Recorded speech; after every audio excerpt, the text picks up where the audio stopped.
जो आप लोग बेसिकली बात करते हैं सीरियल फ्लैजेला का साइज की ना, वो साइज याद रखना है यहाँ पे।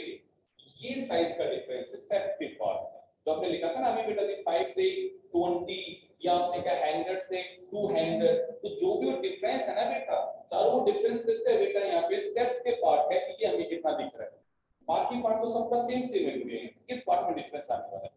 अब हम इसे समझने के लिए क्या करें, हमने लिया इसका क्रॉस सेक्शन एरिया। क्या लिया हमने इसका, तो अब मैं जो डायग्राम बनाने वाला हूं, कल आपने जो सेक्सुअल का डायग्राम बनाया था, आपने क्रॉस सेक्शन एरिया लेके समझा था ना कि भाई कैसी चीज है यहाँ पे, तो हम उस क्रॉस सेक्शन एरिया को लेके समझेंगे कि एक्चुअली ये सेप्ट जो है ये क्या है, क्या ये सेंट्रियोल के जैसा है या सेंट्रियोल से कुछ अलग है, और अगर अलग है तो ये कहां पे जाके अलग हुआ था, तो बेसल प्लेट पे जाके क्या हुआ था, अलग हुआ था, क्या चेंज आया इसमें, वो सब बातें हमें यहाँ पे समझ में आएगी। तो हम इसका क्या समझेंगे बेटा, यहाँ पे क्रॉस सेक्शन एरिया लेके डायग्राम समझेंगे, और ये फंक्शनली कैसे काम करता है वो हमें समझ में आएगा कि कैसे इसमें लोकोमोशन होने वाला है। शुरू करें बेटा जी, चल तो मैं इसका बना रहा हूँ क्रॉस सेक्शन एरिया, तो इसको हटा दो बेटा जी। यहाँ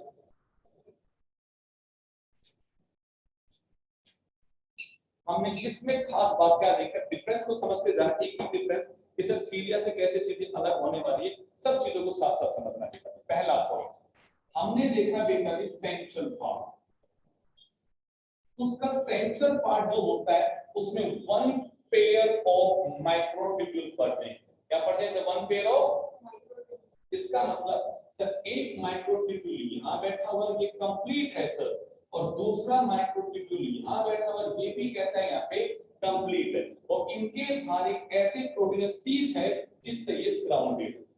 ठीक बात है, डिफरेंस समझ के देख लीजिएगा। आपने कहा था सर हमारे वहां पे हमने जब बात पकड़ी थी किसके वहां पे सेंट्रियोल की, तो स्ट्रक्चर का नाम था बेटा जी 9+0, क्या नाम था 9+0, क्योंकि उसके सेंट्रल पार्ट में हब में कोई माइक्रोट्यूब्यूल नहीं था। भानु यहाँ पे क्या है बेटा जी, आपका वन पेयर ऑफ माइक्रोट्यूब्यूल है जो सेंट्रल रीजन में प्रेजेंट है, तो मैंने कहा यहाँ पे दो तो मेरे को लगाना पड़ेगा, और 9 क्यों बोलने वाले, क्योंकि 9 पे इसमें भी क्या है, यहाँ पे 9 रेडियल स्कोप है बेटा, ये बात समझ में आ गई। तो हमने कहा मेरे भाई सबसे पहला डिफरेंस किसका, जो सेंट्रल पार्ट होता है उसमें होते हैं दो माइक्रोट्यूब्यूल। ज्ञान की बात बेटा जी, दोनों माइक्रोट्यूब्यूल आपस में इस तरह से बेटा जी ब्रिज है, जो दोनों ब्रिज बना हुआ है, इन दोनों का आपस में क्या करता है बेटा जी, कनेक्ट करता है, तो proteinous fibre both microtubules are connected, दोनों माइक्रोट्यूब्यूल क्या है बेटा जी कनेक्टेड है, और इनके बाहर क्या है बेटा जी, यहाँ पे प्रोटीनियस सीट। ठीक बात है। अब आपने कहा सर ये रेडियली अटैच है विद द 9 डुप्लेट, ये रेडियली अटैच है किससे, 9 डुप्लेट से, यहाँ ट्रिपलेट नहीं है, यहाँ पे क्या 9 का डुप्लेट है, तो हमने क्या भाई इस तरह से आपने देखा, यहाँ पे सर प्रेजेंट है एक माइक्रोट्यूब्यूल जिसका नाम क्या है बेटा जी ए, सर इसके पास बैठा है ओ, और उसका क्या नाम है यहाँ पे बी। ठीक बात है, ऐसे कैसे बेटा जी 9 है, तो आपने कहा सर ये हो जाता है यहाँ पे 2, वही सेम बात ए है, उसके साथ क्या है बी है,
हाँ जी बेटा, पहले डिफरेंस को समझना, जैसा आपने उसमें कहा था वैसे हमने बोला इसके भी सेंट्रल पार्ट के भाग 9 का है बेटा पेरिफेरल, 9 स्पोक है बेटा पेरिफेरल।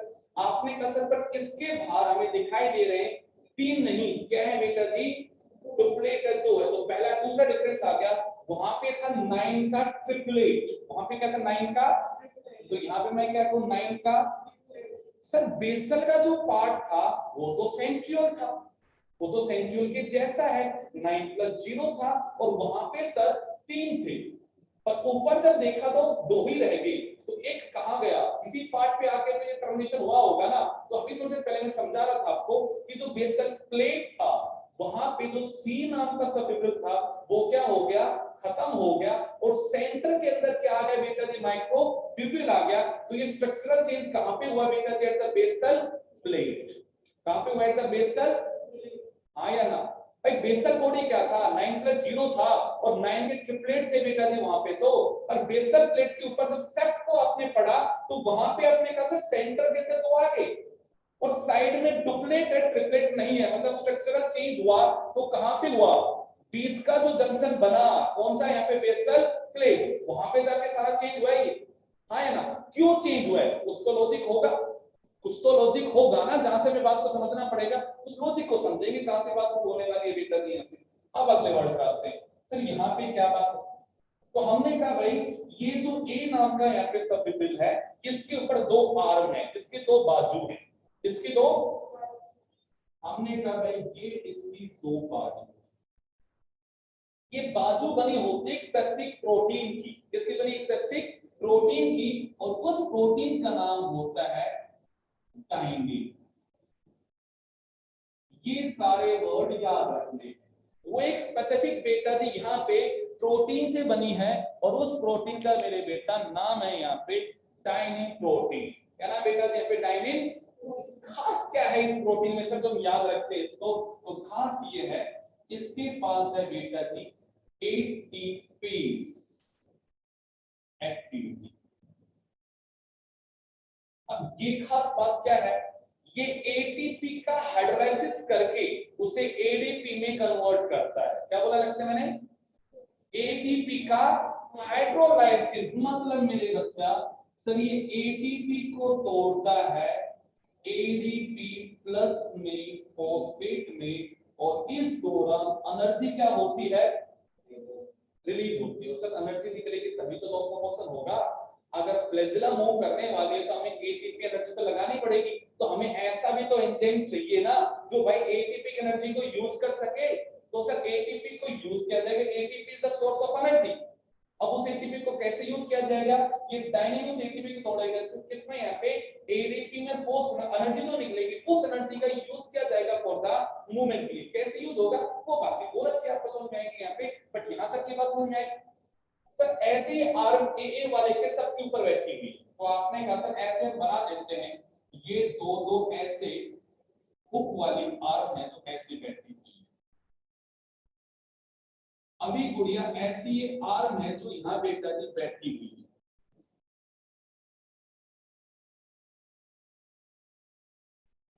सबकी आर्म जो है वो हम बातें कर रहे हैं, बनी है बेटा जी यहाँ पे डायनिक प्रोटीन। पहला पॉइंट क्लियर हो गया।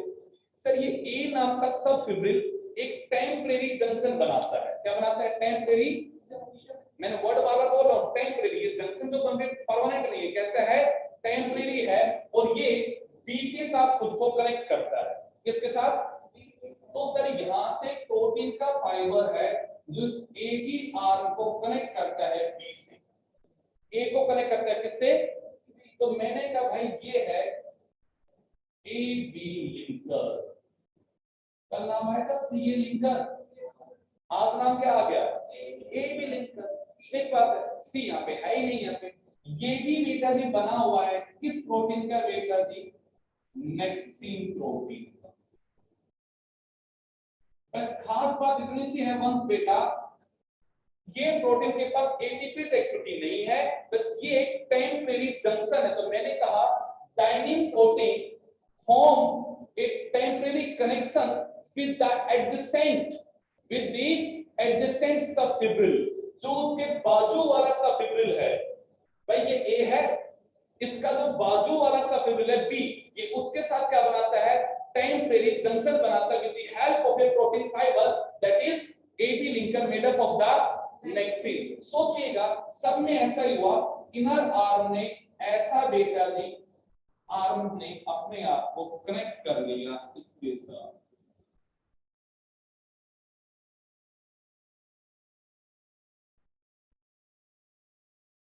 एक बात है भाई, अब आपने कहा सर ये स्पोक जो है जो जुड़ा हुआ है विद द सेंट्रल शीट के साथ में, तो ये भी परमानेंट नहीं है, यहाँ भी जो जंक्शन है बेटा जो कैसा है, टेम्परेरी है। कैसा है?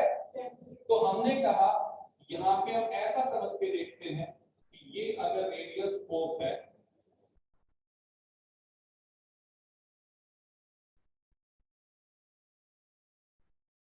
परमानेंट इसका बेटा जी लिंकेज नहीं है यहाँ पे,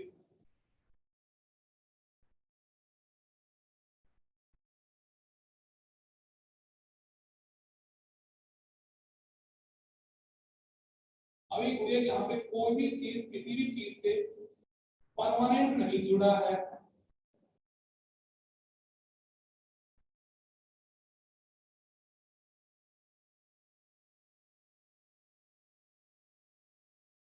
इस तरह का जंक्शन। उस केस में क्या था, परमानेंट जुड़े हुई चीज थी बेटा जी, यहाँ पे कैसा है, सब टेम्परेरी। तो हमने कहा भाई ये जो जंक्शन है मैं इसे कहूंगा ये है ट्रांजिशन जंक्शन, मतलब टेम्परेरी जंक्शन है, दैट कैन ब्रेक हो सकता है, कोई बड़ी बात नहीं। एक बात है, अब हमने एक बार और बोली, ये जो माइक्रोट्यूब्यूल है also have the ATPase active, इनकी भी क्या है बेटा ATPase। एक बात अब समझ के देखिएगा सारा खेल क्या चलने वाला है। ये सेप्ट है, हेलो भाई यहाँ देखो सब कैसा मेरे पास, ये सेप्ट है, ये उसकी टिप की पार्ट है, उस टिप की पार्ट के पास यही बैठा हुआ है।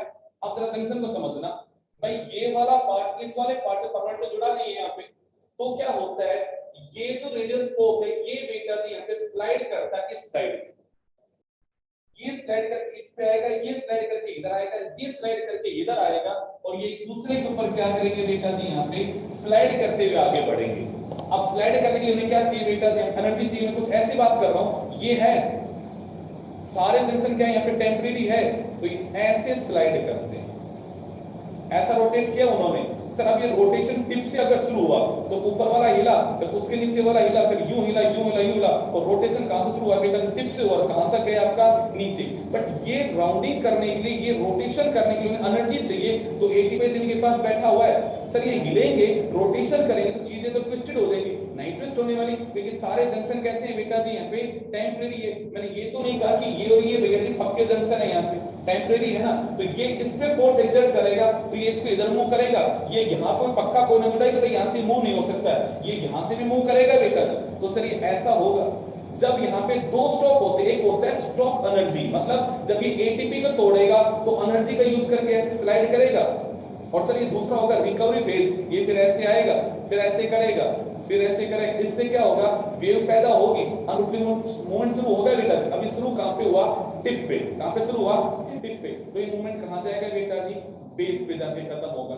यहां से फिर आप सोचिएगा, बेस वाले ने हिलना शुरू किया, किसने हिलना शुरू किया, अब बेस वाले ने अगर ऐसे रोटेशन शुरू किया है तो वो रोटेशन फिर कहां तक जाएगा बेटा, जब पूरा टिप जाएगा, तो अब सेल को अपने हिसाब से प्रेशर में शुरू करना है कि उसे अगर टुवर्ड जाना है या अवे जाना है, तो या तो ऐसा मूवमेंट कहां से शुरू करेगा बेटा जी, टिप से, या फिर कहां से शुरू करेगा बेटा जी, बेस से। तो या तो ऐसा मूवमेंट बेस से शुरू होगा या फिर कहां से शुरू होगा, टिप से। उसके पे क्या डिसाइड हो जाएगा बेटा जी यहाँ पे डायरेक्शन, और इसे करने के लिए एनर्जी जो प्रोवाइड की जाएगी, एनर्जी कौन देगा बेटा जी, उसे एटीपी, और एटीपी की एनर्जी तोड़ने के लिए इसके पास एंजाइम होगा, उसका नाम क्या होगा, एटीपी, जो कौन यूज करेगा बेटा जी। अब सोचिएगा दो जगह एटीपी यूज होने वाली है, एक तो कौन यूज करेगा, ये नेक्सिन, सॉरी नेक्सिन नहीं, डाइनिन, क्या यूज करेगा, डाइनिन, ये एटीपी को तोड़ेगा, और सर यहाँ पे जंक्शंस को हिलाने के लिए एनर्जी चाहिए, तो एटीपी ये भी तो काम कर रहा है, तो यहाँ भी एटीपी बनाई तोड़ी जा रही है, यहाँ भी एटीपी तोड़ी जा रही है, तो ये भी उस एनर्जी का यूज करके स्लाइड करेगा, और ये जंक्शन पैरेलल नहीं, अब फिक्स नहीं, तो ये भी यहाँ से लेंगे, पूरा क्या शुरू होगा बेटा जी यहाँ पे रोटेशन शुरू होगा, और इसकी वजह से क्या होगा बेटा जी यहाँ पे आपका मूवमेंट शुरू होने वाला है। अब वो मोमेंट या तो बेस थ्रू होगा या फिर कहां से आपका टिप से, उसके भी आपको उसका लोकोमोशन क्या हो जाएगा यहाँ पे डिसाइड हो जाएगा। और ये है बेटा जब आपका फ्लैजिला का स्ट्रक्चर या फिर सीलिया का स्ट्रक्चर। चेंज सिर्फ हल्का सा क्या है कि सर ये तीसरा सबयूनिट कहां खत्म हुआ, तो खत्म कहां पे हुआ आपका बेसल प्लेट पे खत्म हुआ। अब मैं आपसे पूछूं number of the microtubule in the flagella, 20 कितना है भाई, 9 दूनी 18 और 2 कहां बैठे हैं सेंटर में, तो कितने हैं बेटा जी यहाँ पे 20 है। हाँ कितने थे 27 थे। यहाँ पे आपको स्ट्रक्चर का नाम है क्या बोलोगे 9+2 का है। कैसा है बेटा 9+, कोई दिक्कत मेरे भाई। इसके साथ ही सीधा फ्लैजिला का स्ट्रक्चर खत्म, उसके आसपास सारी बातें खत्म जो कि आपको पढ़ना है। अब आपका वर्ड आता है एक्सोनीमी। क्या वर्ड आता है एक्सोनीमी। तो जो सेट होती है उसको हम क्या बोलते हैं बेटा जी यहाँ पे axoneme. Axoneme is the set of the cilia and flagella.